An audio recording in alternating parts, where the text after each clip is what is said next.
Boa noite, igreja. A paz do Senhor. Vamos continuar na presença de Deus, louvando Ele, escutando Ele, e que o Senhor não possa ser glorificado, amém? Depois de termos terminado uma série sobre discipulado, o discípulo radical, não é? Você é um discípulo radical? Eis a pergunta que precisa de uma resposta, não é? E então é importante a gente agora tratar do nosso coração, da nossa mente. Por isso, nós vamos estudar durante o mês sobre as crises da alma, não é? E vamos ver como é que está o nosso coração, como é que estão as nossas atitudes, as quantas o nosso dia a dia, as nossas prospecções para decisões, não é? É tão rápido, nós precisamos voltar para nós e cuidar, não é? Pedir ajuda a Deus para cuidar de nós, amém? Então vamos lá, hoje o nosso desafio é a ansiedade. De manhã um irmão me perguntou, você está ansioso? E a minha resposta foi sim, um pouco. Eu estou ansioso no quesito de que nós precisamos esperar algo de Deus, amém? Mas não preocupados, porque nós cremos na palavra de Deus e cremos que ela é eficaz em nossas vidas, amém? Então vamos lá. Eu vou trazer primeiro alguns fatos bíblicos sobre a criação. Então, nós sabemos que nós somos produto, digamos assim, somos resultado, primeiro, do pó da terra. Deus formou o homem do pó da terra e depois dele ter formado, soprou nas narinas o fôlego da vida e nós nos tornamos alma vivente. É assim que a Bíblia nos diz neste texto que está exposto. Então, toda a terra, mas o sopro de Deus deu resultado a uma alma vivente. O que é que uma alma vivente tem, né? Claro, a gente poderia falar de dicotomia e tricotomia. Não vamos entrar nisso, mas então vamos no autoconhecimento. É mais fácil assim. Nós sentimos coisas. Sim, nós sentimos. Nós pensamos. Sim, nós também pensamos. Nós temos uma imaginação. Nós somos capazes de imaginar. Sim, também somos capazes de imaginar. Nós temos uma memória. Nós gravamos informações. Sim, tá confirmado até aqui. Gravamos informações. Nós temos vontades. Sim, também nós temos vontades. Então, este sou eu. Este é você. Amém? Uma observação, claro, nós somos propensos ao pecado. Então vamos lá. Na linha judaica, o que é que na linha dos hebreus, o que é o pecado? O pecado é errar o alvo, errar um objetivo. Então eu falei também que vamos supor que a gente está com um dardo, né, e a gente precisa apontar para o objetivo bem vermelho. Sempre que a gente atira e tem o ups, no entendimento nós pecamos. Ok? Essa é a lógica de nós entendermos pecado. Mas o que é que isso tem a ver com a vida espiritual? Nós fomos feitos para sermos imagem e semelhança de Deus. Só que nós falhamos. Nós erramos o alvo. Então, como pecadores, nós jamais podemos conseguir satisfazer a glória de Deus.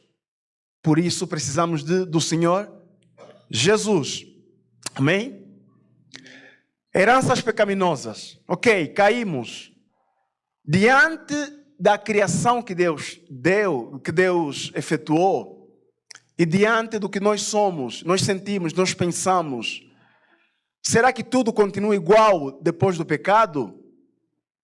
Com certeza que não. Então, quais são as heranças pecaminosas? Dentro desse contexto da alma, dentro desse contexto de ser um ser humano, nós somos soberbos. Ou seja, nós temos uma crise de identidade. O homem, eu e você, constantemente, nós queremos estar no poder. Nós queremos estar no poder em casa. Nós queremos estar no poder da nossa esposa. Nós queremos estar no poder dos nossos filhos. Nós queremos estar no poder de situações. Isso acontece constantemente conosco. Isso é soberba. Uma vez que nós já somos cristãos. Claro que todo homem é soberbo.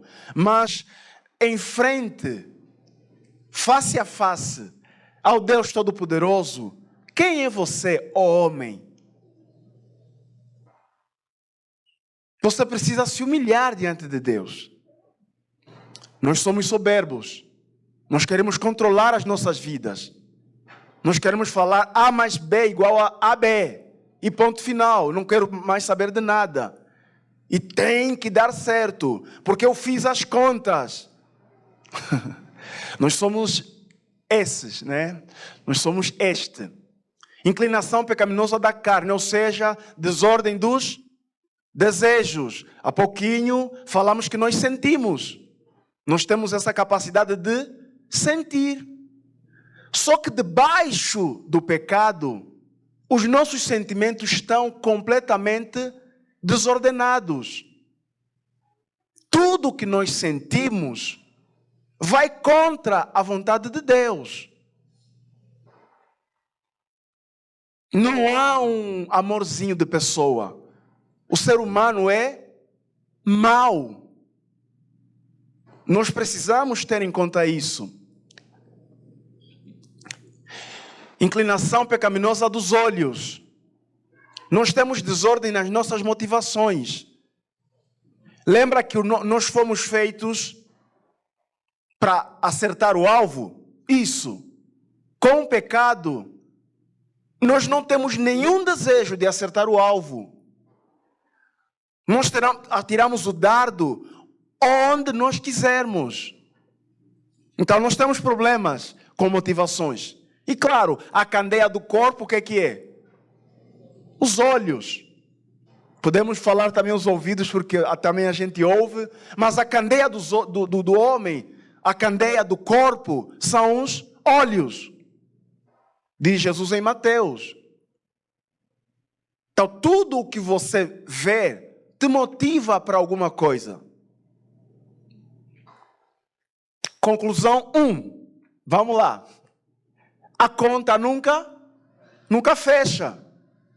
Você tem desejos? Tens. Eu tenho desejos? Sim, tenho. Quando é que nós estaremos satisfeitos quanto aos desejos? Nunca. No entanto, nós lutamos com os nossos desejos. Nós queremos os nossos desejos. E aí eu fiz uma lista de coisas que estão intimamente relacionadas ao nosso dia a dia. O que é que nunca vai fechar na nossa vida? Satisfação. Bens materiais. A conta nunca vai fechar. Quantos tênis você comprou no ano passado? Você perdeu a conta. Tá?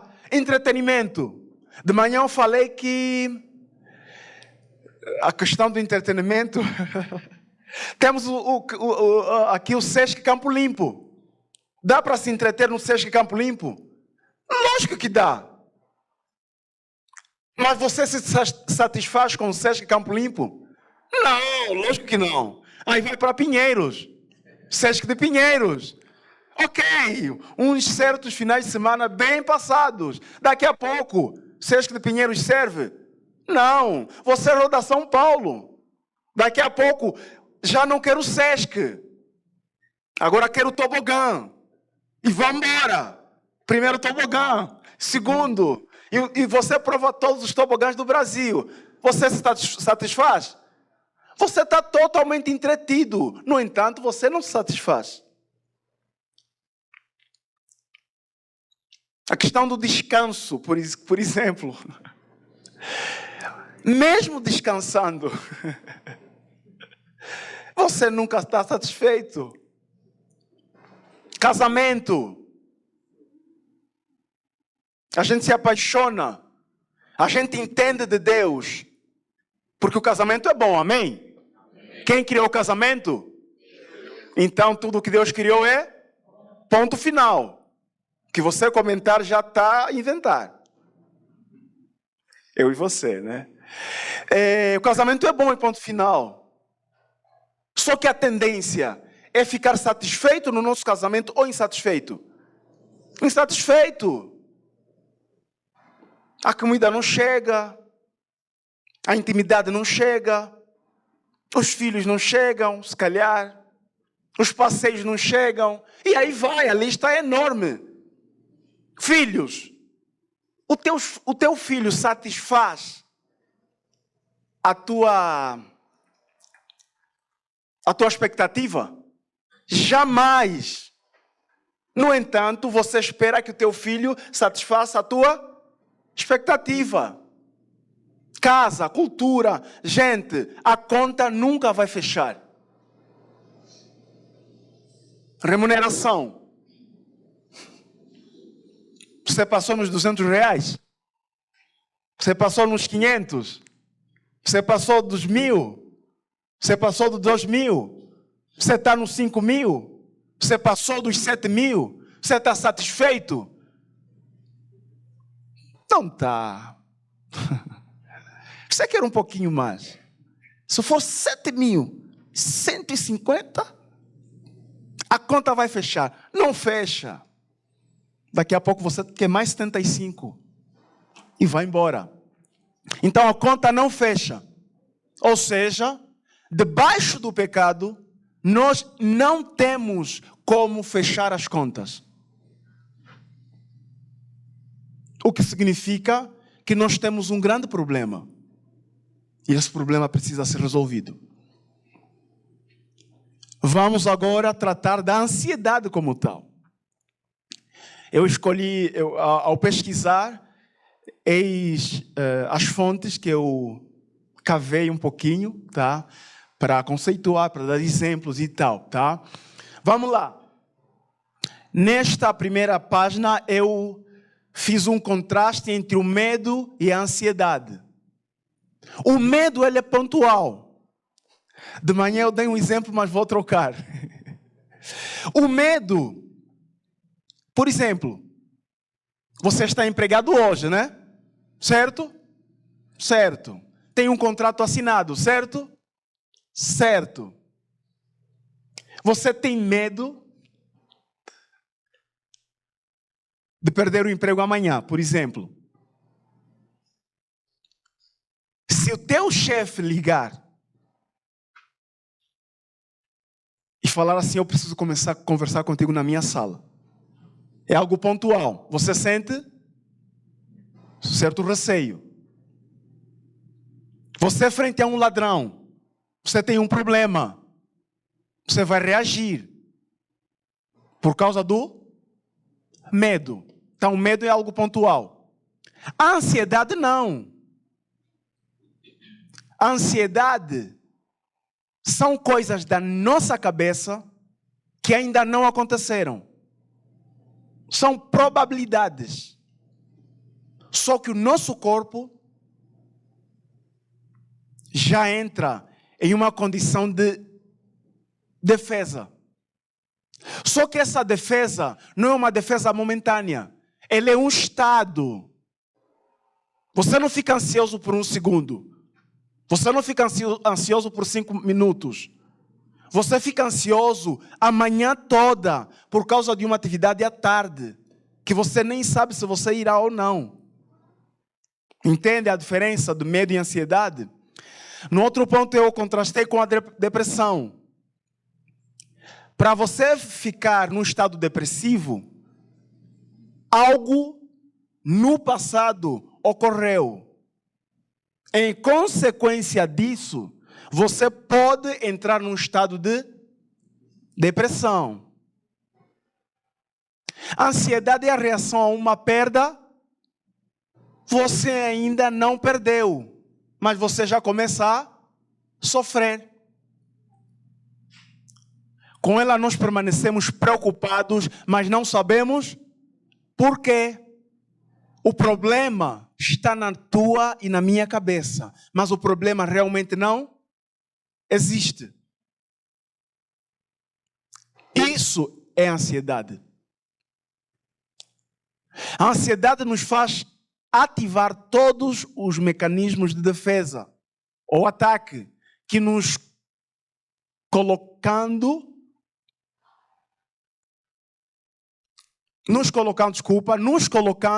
ou preparando para uma luta que não é declarada.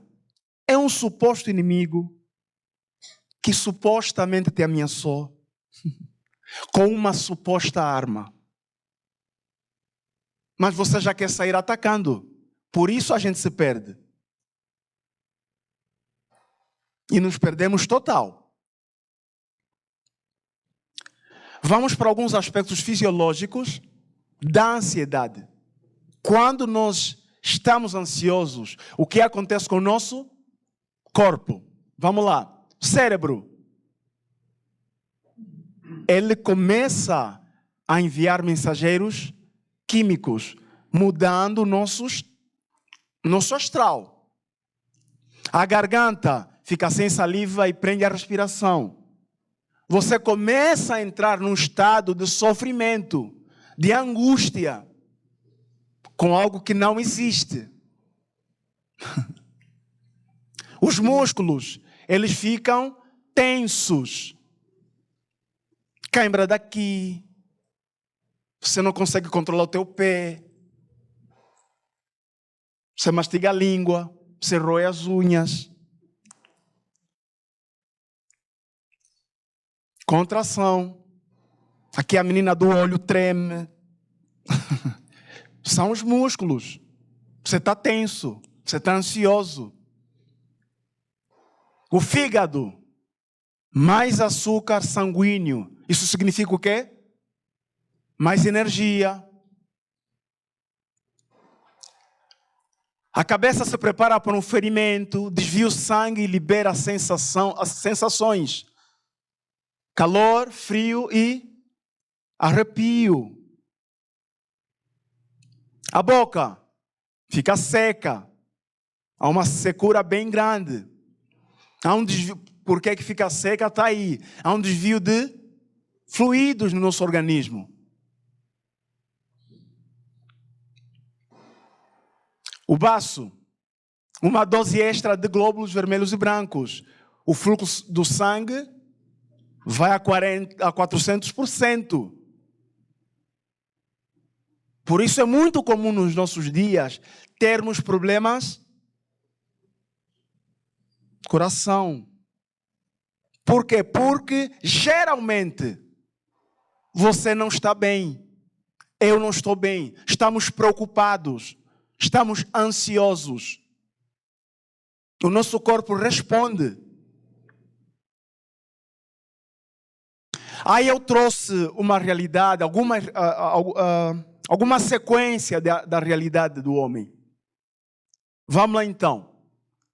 O homem primata deixou a caça e a recoleção e decidiu fazer o quê? Acumular. Será que é só o primata? A gente não acumula? Acumula.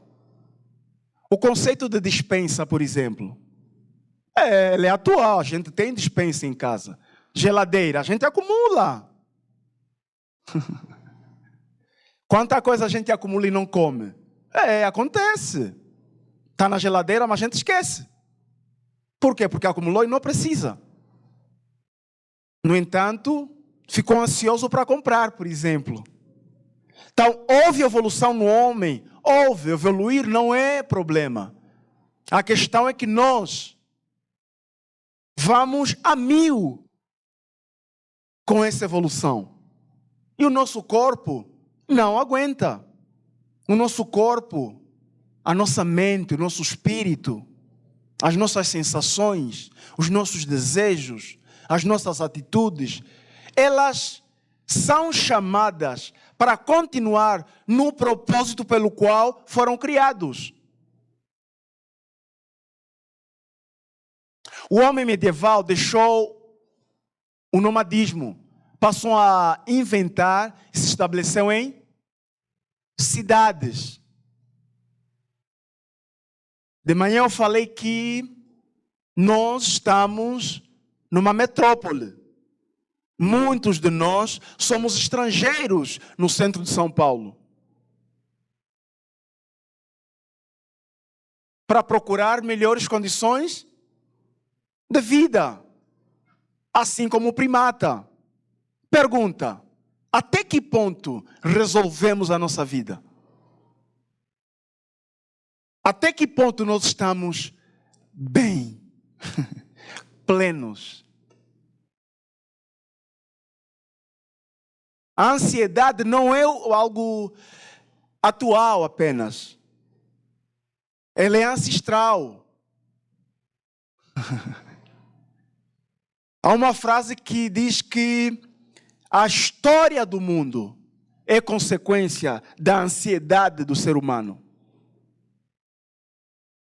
Então, se você ver as guerras, as potências, as politicagens, as ciências, tudo o que tem a ver com a história do ser humano, ele acompanha a questão da ansiedade. O medo de o estar no controle. Então, nós não somos diferentes. Nós não estamos numa fase tão diferente quanto a anterior. Só estamos com outros recursos. Mas os problemas são os mesmos. Pecado. O homem feudal criou riquezas e decidiu pagar por bens e serviços. O homem feudal é aquele que é o rico e que tem o servente. Ele está em sua casa, ele não mais trabalha como trabalhava, porque agora tem serventes. Vou melhorar o exemplo que eu dei de manhã. Vou falar o mesmo exemplo, mas melhorar, porque eu me expressei mal e vocês não entenderam. Alguns dos que assistiram de manhã. Falei sobre a geladeira. O que eu quis dizer é, se a nossa geladeira quebrar, a gente arruma ou chama alguém para arrumar? Chama alguém para arrumar. É cômodo para a gente. Entendeu? Eu tenho dinheiro, eu trabalhei para isso. Então eu vou fazer o quê? Eu vou pagar. Está vendo como a bola de neve é? Você trabalha, você fica preocupado com o salário chega, muitas vezes você não administra bem, você tem demandas, às vezes tem esse problema como a geladeira, e você quer ser um senhor feudal. É mal? Não, não é mal. É cômodo. Mas muitas vezes gera um problema em nossas vidas. O homem pós-moderno deixou de produzir com as próprias mãos e decidiu depender de inteligência artificial. E eu falei assim, eu gosto de ver filmes e séries. Muitos de vocês também. É legal. No entanto, em um momento da minha vida, eu estava em carência. E eu gostava de assistir filmes. O que é que os filmes provocavam em mim?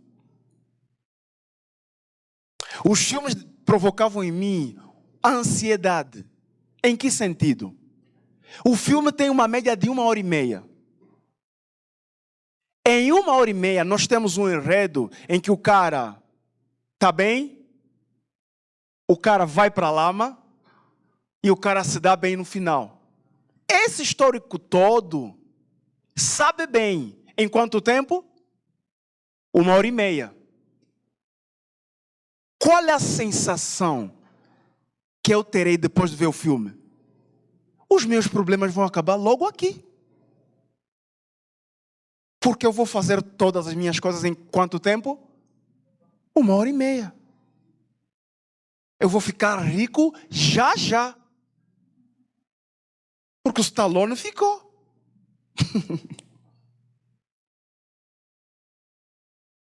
Inteligência artificial. É legal? Demais. Mas é um desafio para nós. Porque muitas vezes a gente depende da inteligência artificial e aí a gente entra nas mídias para afinar as nossas vidas. Eu que faço um vídeo do YouTube, eu quero visualizações. Isso a gente já sabe. A questão é que estamos viciados. A questão é que sem o vídeo, parece que eu não me sinto bem. Hoje eu não mexi no celular. O que se passa comigo? Quantos de nós conseguem deixar o celular na sala para ir deitar? Parece impossível, certo? Dói na alma. Ai, meu celular. E a gente carrega para o quarto. A gente não para. A gente não para. Então, são dados históricos da história do homem que pertencem à nossa vida. Então, o homem não deixa de ser ansioso. Tem a tendência de ser ansioso. Porque ele faz isso daí. Ele acumula, ele inventa e depois quer reinventar. Ele reinventa e depois lhe complica. A ansiedade, uma atrás da outra. Conclusão 2. A ansiedade é pecaminosa. Pode se tornar uma doença.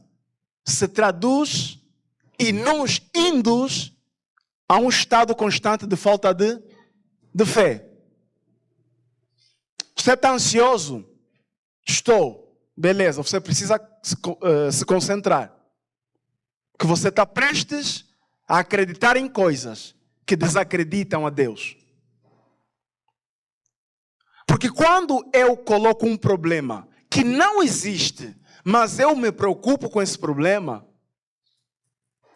eu já deixei Deus de lado. E eu vou engatilhar todos os recursos para matar esse problema que não existe. Nós precisamos de solução. Diante de tudo isso, diante de todo o histórico que a gente tem à nossa volta, à nossa frente, a pergunta é: será que é possível? É possível pelo menos frear a ansiedade? Então, finalmente chegamos ao que a Bíblia diz sobre a ansiedade. A Bíblia é a maior autoridade em nossas vidas. Então, nós precisamos ver o que a Bíblia diz a respeito.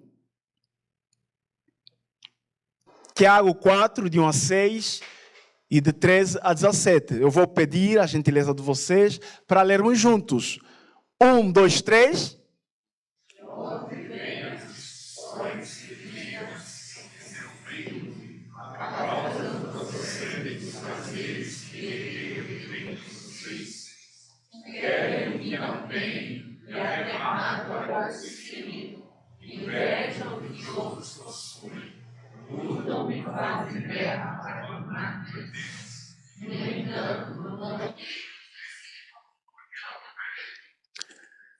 De onde vêm as nossas lutas?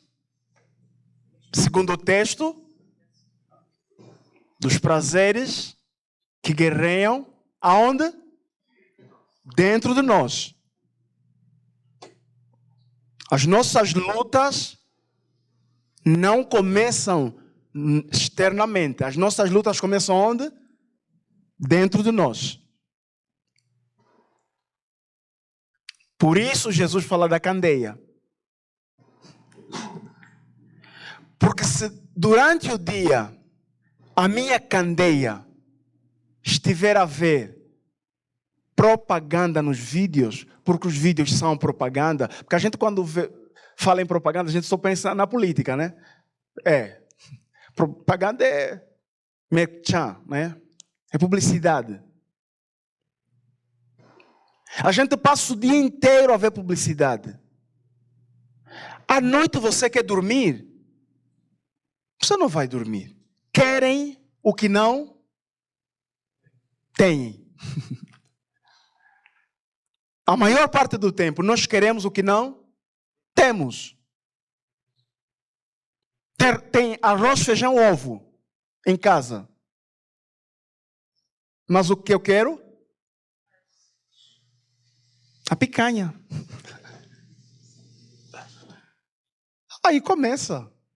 Eu quero a picanha. Eu quero a picanha. E tudo aqui.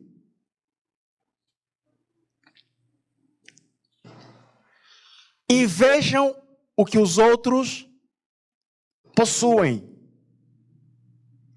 Eu dei exemplo aqui dos empregados. Nós, como empregados, nós invejamos os nossos patrões, os nossos chefes. Sabe por quê? Porque eles têm mais do que nós. E eles estão numa posição que nós gostaríamos de estar.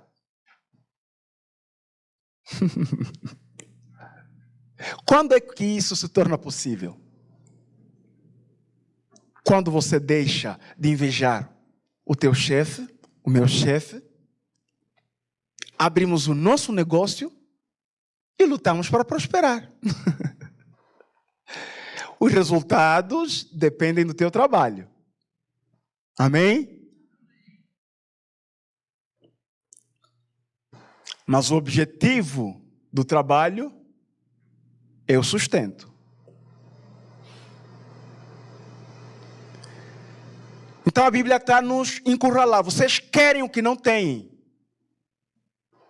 Até matam para consegui-lo. No texto, esse matam para consegui-lo é exatamente criar confusão por causa dos meus direitos.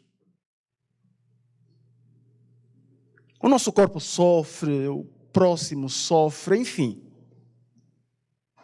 A gente engatilha problema e vai atirando para tudo quanto é lugar, em função da ansiedade.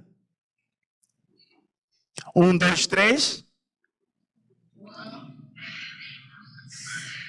Os seus motivos são errados. Devem apenas que desapareçam. Adúlteros não percebem que a amizade comum torna inimigos de Deus. Repito, se desejam ser amigos do mundo, tornam-se inimigos de Deus. Amém? Nossos motivos, quando nós construímos as coisas, são errados. Por isso, quando a gente ora, não tem nenhum resultado. Só que nós, como criamos, o que é que a gente faz? Já que Deus não me deu por vias legais, eu vou pelas minhas vias. Seja essas vias quais forem. A gente cria atalhos para nos dar prazer. Adúlteros. O que é que quer dizer adúltero? O que trai.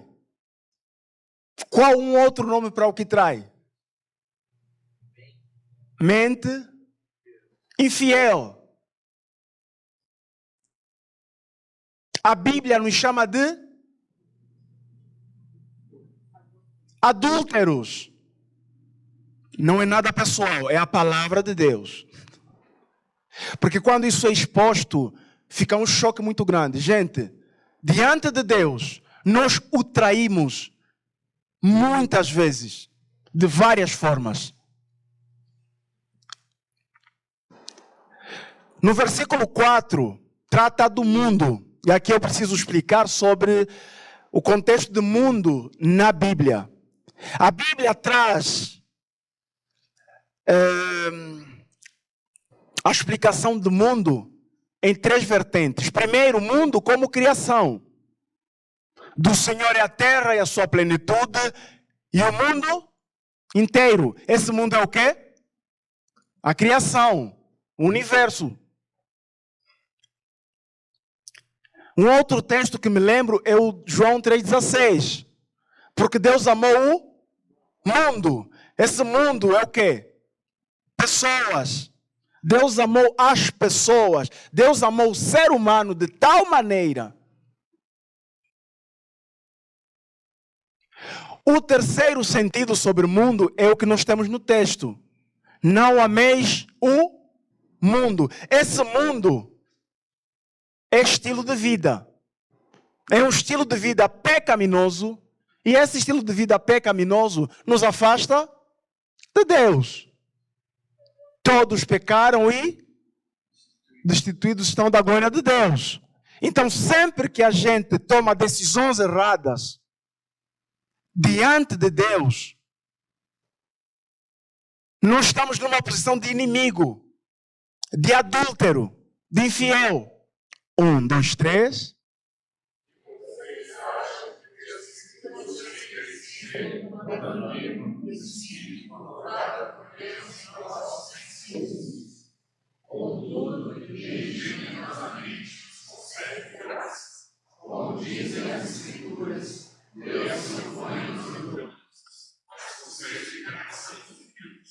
Amém? O Espírito de Deus tem ciúmes. Em Deus não há nenhuma sombra de maldade, de divisão, de dúvida, de outros caminhos.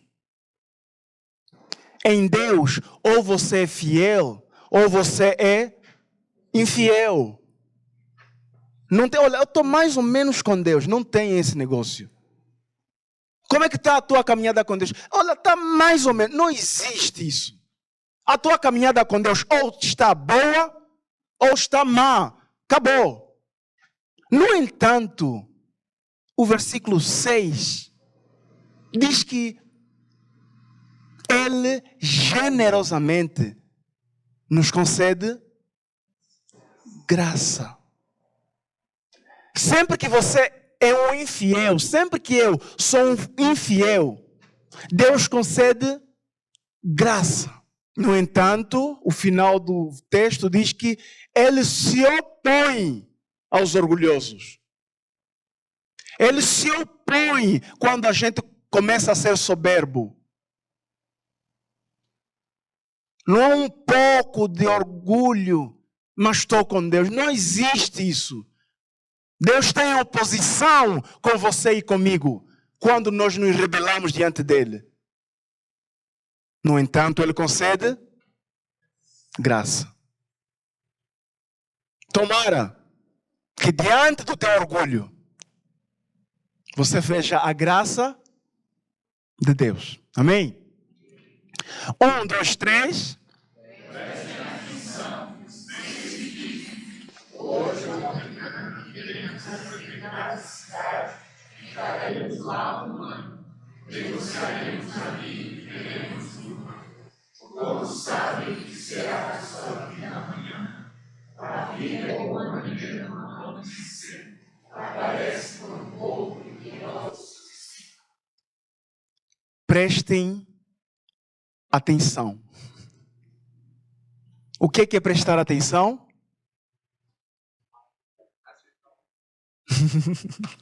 Acertar o... Ficar atento. Fiquem atentos. Fiquem atentos. A gente programa muitas coisas. Durante o dia, durante o mês, durante o ano, durante o semestre, durante a década, durante a vida. prestem atenção. Porque quando a gente está a construir, nós não consideramos que a nossa vida poderá ser como a gente pensa ou quer. 1, 2, 3.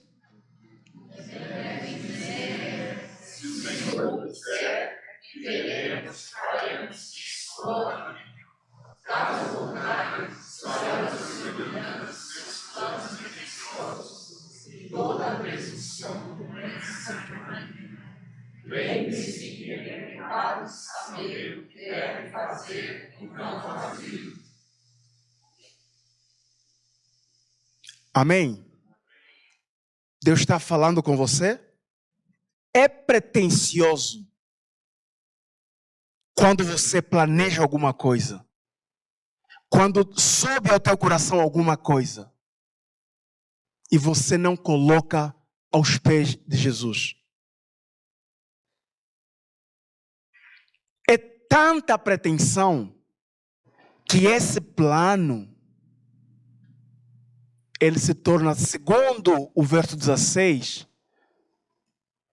toda a presunção como esta qual? Algum plano, sem falar, sem colocar a possibilidade, o que Deus quer. Este plano, esta presunção, ela é maligna, é pecado. É pecado você querer uma promoção e não colocar a possibilidade de Deus não permitir a tua promoção. É muito pretensioso da tua parte. Sabe o que é que vai acontecer? Você não é promovido e o que é que acontece com o teu corpo? Desaba. Desaba. Aí a gente começa a procurar demônio. Onde não tem. É só um pecado. O pecado de ser presunçoso.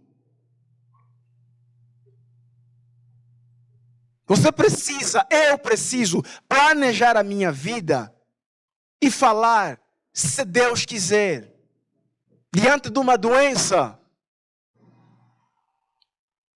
Você coloca a possibilidade da pessoa vir a falecer? Como é que você lida com isso? É pretensioso de nossa parte pensar que a pessoa tem que viver. Porque quem é que dá a vida? Quem é que tira? Somos pretensiosos nesse sentido. Então, ore com cuidado. É pretensioso de nossa parte quando a gente tem um filho e a gente não consagra diariamente esse filho a quem? A Deus. É muita pretensão. E aí você projeta esse filho para ser um uau. O meu filho é o uau. É muito pretensioso esse plano. Porque sabe o que é que vai acontecer? Segundo o texto, ele se torna um plano o quê? Maligno. A ausência de Deus impera o mal. Simples quanto a Bíblia diz. É grave a gente planejar a nossa vida, a nossa rotina e não se ajoelhar diante de Deus. É pretensioso você ter um plano de mudar de casa sem considerar a possibilidade de Deus não te dar essa casa. Porque quando Deus não dá a casa, você fica depressivo. Eu fico depressivo. Nós pecamos quando nós não consagramos tudo que nós temos diante de Deus. O meu relacionamento com a minha esposa, ele precisa ser um projeto dedicado diariamente diante de Deus. Senão se torna o quê? Eu e você somos muito pretensiosos. E o nosso casamento se torna maldito. Isso é muito sério. Porque as coisas começam a desandar. O que comanda a minha vida não é o meu emprego, é Deus. O que comanda a minha família não é a minha esposa, é Deus. O que comanda a minha felicidade não é a minha felicidade, é Deus. Porque quando a gente começa a trocar e pensa que nós somos os donos do pedaço, tudo se torna maldito. E tudo que é maldito não satisfaz a justiça de Deus. O que é pecado? O pecado é saber fazer o bem e não fazer. Você é briguento em casa? Você é complicado nas palavras? O que a Bíblia diz com as palavras? Fale pouco. Difícil, né? Mas tem que ser assim. O que a Bíblia fala sobre os filhos? Obrigado, Paulo. A Bíblia fala que os filhos são herança do Senhor. É um projeto de quem? De Deus.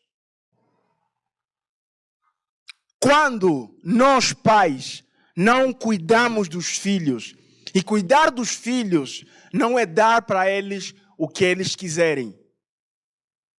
Cuidar dos filhos é passar para eles o real sentido da vida. Quem são as autoridades da vida do filho? Então eu falei de manhã que hoje nós temos o problema de que os filhos hoje andam na cabeça dos pais. Em que sentido? Eles são chefões. E os pais dando sorriso. O meu neném. A minha vida. O meu príncipe. Gente, o filho precisa saber que quem manda em casa, quem é? São os pais. Se ele não aprende, esse filho vai dar problema muito pior. Nós já somos problema por sermos pecadores. Mas aí entra num plano maligno. Então é muito pior. Quem sabe fazer o bem e não faz, comete pecado. 1, 2, 3.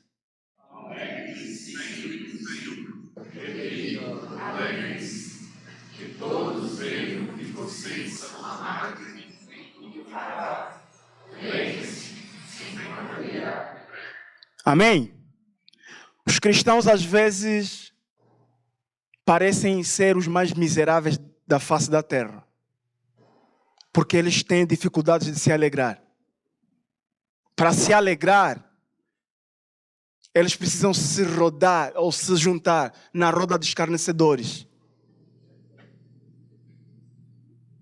Para se alegrar, eles precisam tomar pelo menos uma cerveja.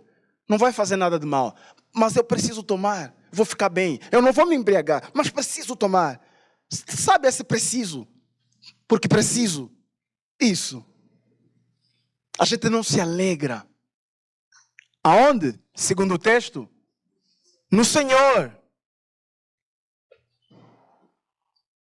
A gente faz aniversário. Em quantos aniversários? Male se ora. Mas a festa é gigante. Nós temos problemas em nos alegrar no Senhor. E ele repete, outra vez digo, alegrai-vos. Ser amável, ser gentil. Eu falei dos homens nesse sentido. Nós temos dificuldade em sermos gentis, porque confundimos em ser de outro tipo. Gente, ser gentil é ser gentil. É ser bondoso. É se colocar no lugar do outro e lhe dar o prazer de estar bem. Ama teu próximo como? 1, 2, 3.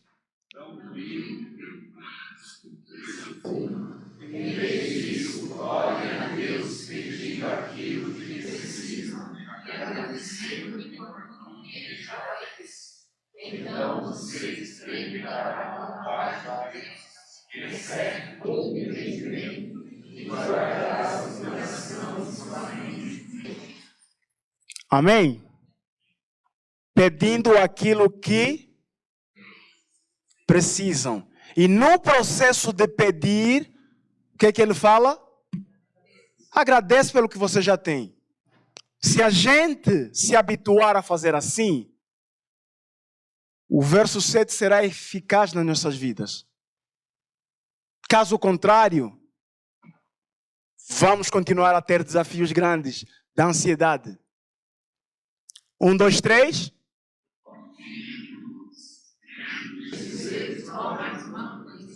Concentre-se em tudo que é verdadeiro, tudo que é nobre, tudo que é correto, tudo que é puro, tudo que é amável e tudo que é admirável. Pense no que Amém? Quem é verdade? Então pensar ou se concentrar no que é verdade é se concentrar em quem? Tudo que é nobre. Qual é o nome que está sobre todo nome? Qual é? Eu também entendia diferente esse texto. Eu pensava que era sobre a nossa forma de encarar a moralidade. Tudo que é bom, sabe? Tudo que é mal. Não! O centro desse texto é Jesus. Quem é digno do louvor? Porque a Bíblia fala, se eu pecar em um mandamento, eu peco em todos.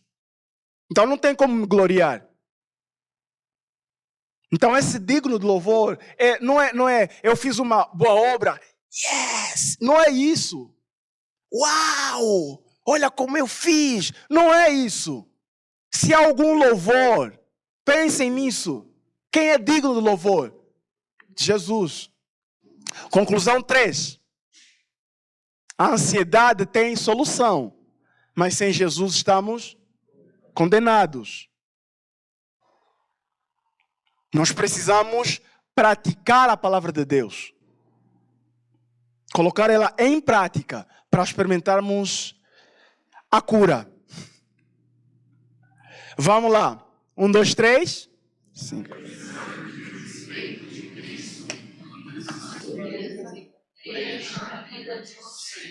ensinem a vocês uns aos outros com toda a sabedoria. Cantem a Deus salmos, hinos, cânticos espirituais com coração. Amém? Em Provérbios, qual é o princípio da sabedoria? Qual é o princípio da sabedoria?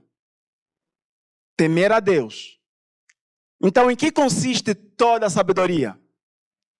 Em Deus. Se o princípio da sabedoria está em Deus, então toda a sabedoria está em Deus. Como é que a gente vai se ensinar e se aconselhar? Em Deus. Amém? 1, 2, 3.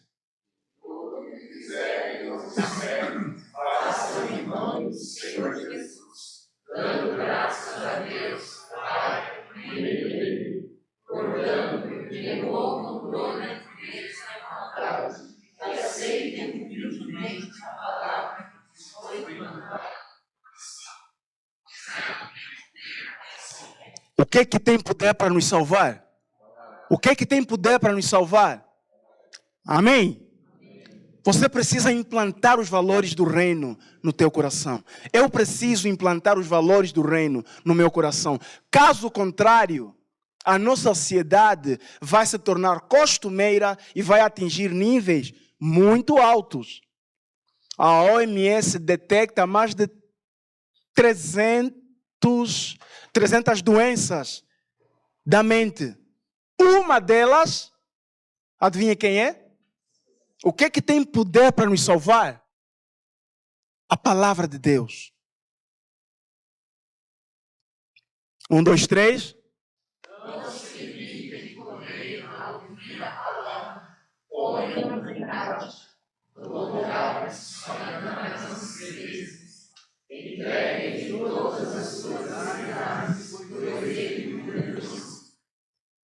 Amém? Sabe quando você vem ao templo, aqui neste lugar, e você vem com a expectativa que, olha, hoje vou aliviar a minha alma. Você já teve esse anseio? Não, eu vou para o templo porque eu estou muito carregado. Eu vou para o templo me aliviar. Ponham a palavra de Deus em prática. Se não vir para o templo, o que o final do 22 fala? Gente, vir aqui de domingo a domingo não resolve a tua vida. O que tem o poder de te salvar? Jesus, a palavra. Não é o vir ao templo. Isso é um costume dos costumes do reino. E o ser humano gosta de se viciar ao templo. Isso não é de hoje. Vamos ao resumo, então. Primeiro, a conta não. Você é insatisfeito até você morrer. A ansiedade é pecaminosa, pode se tornar uma doença, se traduz e nos induz a um estado constante de falta de. A ansiedade tem solução. Qual é a solução já agora? Jesus. Claro que se nós considerarmos um estágio de doença, a gente precisa procurar ajuda. Se é doença, tem diagnóstico. Se tem diagnóstico, cabe na inteligência do homem. Então, depois das conclusões, depois do resumo, então vamos ao final. A gente precisa ter uma vida de leitura bíblica e oração e também obediência a Deus. A gente precisa crer e confiar plenamente. Plenamente. Porque quem duvida, desaba. E finalmente o que eu falei há pouquinho. Diante dos sinais descontrolados da ansiedade, devemos buscar ajuda clínica. Quando o nosso corpo já começa a se machucar por causa da ansiedade, não é mais oração. Apenas. Não é apenas palavra. Você tem que ir além. Amém? Nós não vamos abrir o texto, mas quero só falar para encerrar. Mateus 6, 33. No texto, já tem as preocupações que os ímpios procuram. E nós não podemos ser como os ímpios. Então, o texto diz que, mas, buscai em primeiro lugar o reino de Deus e a sua justiça. E aí, estas coisas no texto são 3. Depois, por favor, vão ao texto e vejam quais são estas coisas. Porque o texto não fala todas as outras coisas. O texto fala que as outras coisas o mundo procura. Mas essas 3 que vocês já têm, vos serão acrescentadas. Que Deus ricamente nos possa abençoar e que nós sejamos curados no nome de Jesus. Amém?